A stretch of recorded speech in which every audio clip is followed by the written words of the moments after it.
Hello everyone, welcome to the pharmacy lecture. आज हम देखेंगे एक बहुत इंपॉर्टेंट ऑटो इम्यून डिजीज़ के बारे में, जिसका नाम है सिस्टेमिक लूपस एरिथ्रोमेटोसस और शॉर्ट में SLE भी कहा जाता है।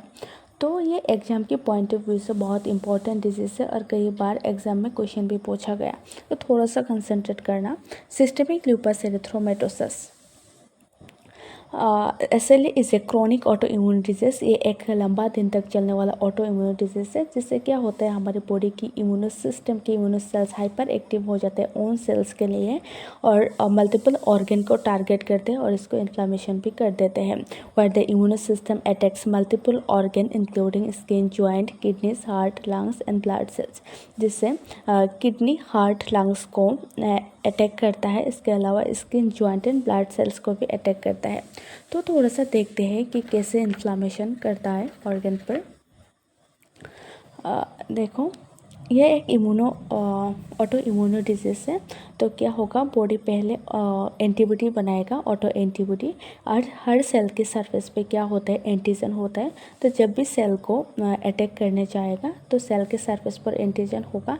ये एंटीबॉडी जाके एंटीजन के साथ बाइंड होगा और एक कॉम्प्लेक्स बनाएगा, एंटीबॉडी एंटीजन कॉम्प्लेक्स, जिसका नाम है इम्यूनो कॉम्प्लेक्स। ये इम्यूनो कॉम्प्लेक्स जो है ऑर्गन पर डिपॉजिट हो जाता है, जो ऑर्गन को अफेक्ट करता है, जैसे कि किडनी, हार्ट, लंग्स को अफेक्ट करता है। तो इन ऑर्गन पर जाकर डिपॉजिट हो जाएगा ये कॉम्प्लेक्स। डिपॉजिट होने के बाद क्या करेगा, ऑर्गन इन्फ्लामेशन हो जाएगा और रिपीटेडली अटैक होने की वजह से ऑर्गन डैमेज भी हो जाता है परमानेंटली। जैसे कि किडनी में जो नेफ्रॉन होता है, ल्यूपस नेफ्राइटिस होता है। तो देखो, इसका जो इटियोलॉजी है ये किस वजह से होता है। इटियोलॉजी में देखो, immuno system attacks self antigen, ये किस वजह से होता है, ये एक ऑटो इम्यूनो डिजीज़ है। तो हमारे बॉडी की जो इम्यूनो सिस्टम है, इम्यूनो सिस्टम हाइपर एक्टिव हो जाता है और अटैक करता है सेल के सरफेस पर जो एंटीजन होता है। इसका मतलब है कि ओन सेल्स को अटैक करता है। सेल के सरफेस पर एंटीजन होता है तो एंटीजन को अटैक करता है। जेनेटिक प्रिडिस्पोजिशन, इसका मतलब है कि कुछ पर्सन को ज़्यादा रिस्क होता है SLE होने का। जैसे कि अगर किसी पर्सन के जीन में HLA-DR2 प्रेजेंट है या फिर HLA-DR3 प्रेजेंट है, तो उस पर्सन का क्या होगा, उस पर्सन का SLE होगा। और ये फैमिलीज को भी रन कर सकता है, क्योंकि ये जीन से ट्रांसफ़र होता है। तो इसका इटियोलॉजी थोड़ा सा याद करो। इसका इटियोलॉजी जो है मिलता जुलता है किसके साथ, स्पॉन्डोलाइटिस के साथ। स्पॉन्डोलाइटिस का इटियोलॉजी भी सेम था। मेन दो इटियोलॉजी था, एक ऑटो इम्यूनो रीज़न था और दूसरा था कि जेनेटिक प्रिडिस्पोजिशन। HLA-V27 स्पॉन्डोलाइटिस जो है, स्पॉन्डोलाइटिस का मेन 2 इटियोलॉजी था, ऑटो इम्यूनो और सेकेंड था जेनेटिक प्रिडिस्पोजिशन। इसका मतलब है कि अगर किसी पर्सन के जीन में HLA-V27 प्रेजेंट है तो स्पॉन्डोलाइटिस होता है। लेकिन SLE में HLA-DR2 और HLA-DR3 अगर किसी पर्सन के जीन में होता है तो उस पर्सन का हाई रिस्क होता है SLE होने का।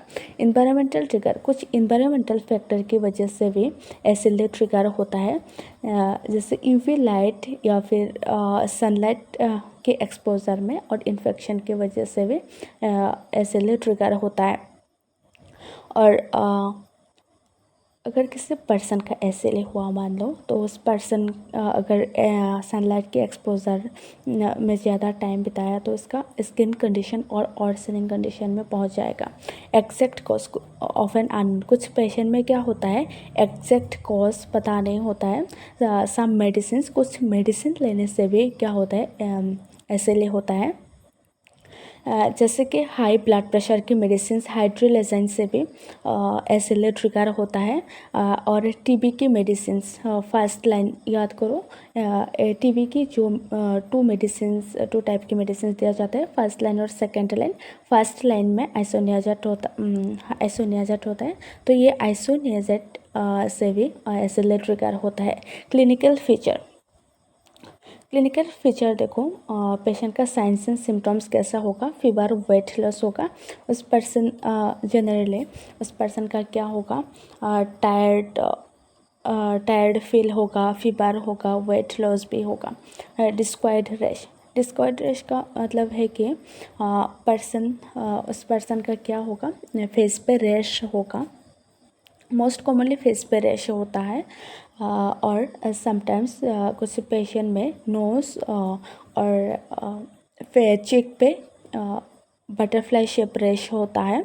फोटो सेंसिटिविटी, उस पर्सन सनलाइट से बहुत सेंसिटिव होगा, और सनलाइट के एक्सपोजर से क्या होता है, और स्किन में और रैशेस बढ़ जाता है। अर्थराइटिस, इन्फ्लामेशन होता है जॉइंट पे।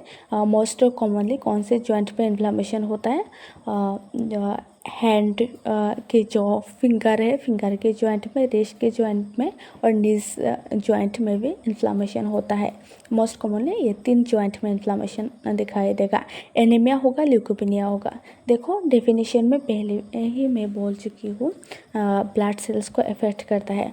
तो ब्लड सेल्स यानी कि RBC, WBC, प्लेटलेट्स को अफेक्ट करता है। तो RBC को अफेक्ट करता है, इसका मतलब है RBC का अमाउंट घट जाता है, जिससे एनीमिया होता है।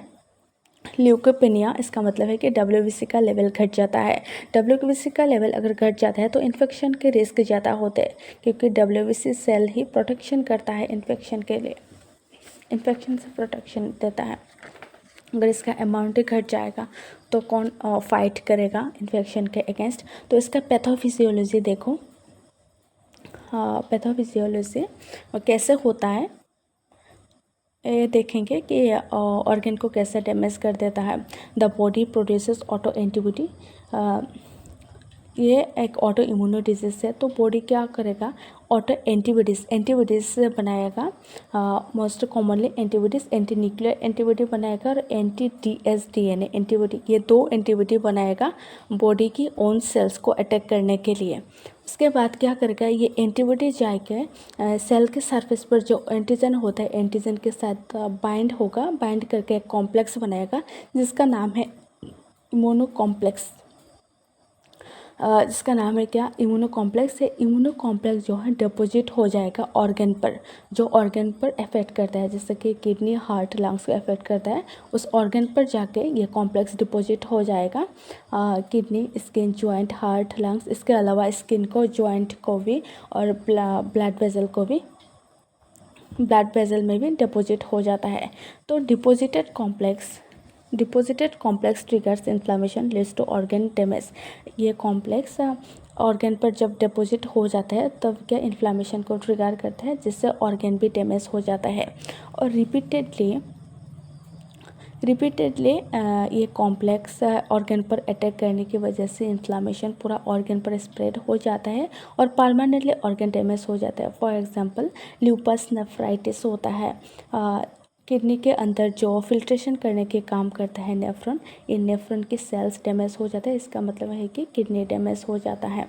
ये देखो पहले कैसे होता है, पहले ये एक ऑटो इम्यून डिजीज़ है, तो क्या करेगा बॉडी, मोस्ट 2 इम्पोर्टेंट एंटीबॉडी बनाएगा जिसका नाम है एंटी न्यूक्लियर एंटीबॉडी और एंटी dsDNA। ये एंटीबॉडी बनाएगा। बनाने के बाद सेल के सरफेस पर जो एंटीजन होता है, जब सेल को अटैक करने जाएगा तब क्या करेगा, ये एंटीजन के साथ बाइंड कर लेगा। जब एंटीजन के साथ बाइंड करेगा ये कॉम्प्लेक्स बनाएगा, इसका मतलब है कि एंटीबॉडी एंटीजन कॉम्प्लेक्स बनाता है। और ये इम्यूनो कॉम्प्लेक्स, ये देखो ये एंटीबॉडी जाके सेल के सरफेस पर बाइंड हो गया एंटीजन के साथ, तब क्या बनाता है, इम्यूनो कॉम्प्लेक्स है। इम्यूनो कॉम्प्लेक्स जाके ऑर्गन पर जाके डिपॉजिट हो जाता है। कौन कौन से ऑर्गन, किडनी, हार्ट, लंग्स पर डिपॉजिट होता है। उस ऑर्गन पर जाके जब डिपॉजिट हो जाएगा तब क्या करेगा, इन्फ्लामेशन कॉज करेगा और रिपीटेडली अटैक होने की वजह से इन्फ्लामेशन पूरा ऑर्गन पर स्प्रेड हो जाता है और परमानेंटली ऑर्गन डैमेज हो जाता है और ऑर्गन क्या करेगा, काम करना ही बंद कर देगा। तो आज के लिए इतना ही और नेक्स्ट वीडियो में देखेंगे हम डायग्नोसिस, इसका डायग्नोसिस क्या है और ट्रीटमेंट क्या है, कौन कौन सी मेडिसिन दिया जाता है। तो अगर वीडियो अच्छा लगा है तो लाइक शेयर सब्सक्राइब करना मत भूलो।